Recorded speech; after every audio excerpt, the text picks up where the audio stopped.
រឿងប្តីប្រពន្ធពីរនាក់បាតទឹកសមុទ្រមានរឿងនិទានថា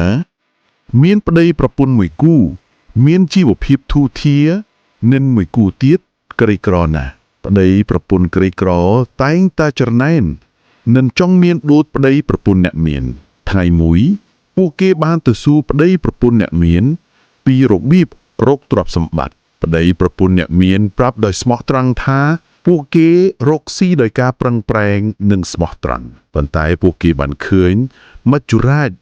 ដើរនៅមាត់សមុទ្រហើយបានគិតថាប្រសិនបើគេអាចចាប់មច្ចុរាជនោះបានគេនឹងក្លាយជាអ្នកមានបំផុតប្តីប្រពន្ធក្រីក្រដោយលោភលន់ក៏គិតថាពួកគេអាចធ្វើបានដូចគ្នាពួកគេក៏បានទៅមាត់សមុទ្រដើម្បីចាប់មច្ចុរាជនោះនៅពេលទៅដល់មាត់សមុទ្រពួកគេមិនបានឃើញមច្ចុរាជទេតែពួកគេស្រមៃថាមច្ចុរាជនោះលាក់ខ្លួននៅក្នុងសមុទ្រដោយភាពល្ងង់ខ្លៅនិងលោភលន់ខ្លាំងពេកប្តីប្រពន្ធក្រីក្រក៏សម្រេចចិត្តបាចទឹកសមុទ្រចោលដើម្បីឲ្យទឹករីងស្ងួតហើយពួកគេអាចចាប់មច្ចុរាជយកកំណប់បានពួកគេបានបាចទឹកសមុទ្រទាំងថ្ងៃទាំងយប់ដោយគិតថានឹងអាចធ្វើឲ្យទឹកសមុទ្ររីងស្ងួតទីបំផុត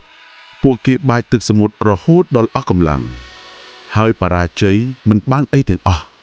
ថែមទាំងត្រីបានត្រីនៅក្នុងសមុទ្រឃើញកេតខ្មាស់របស់ពួកគេ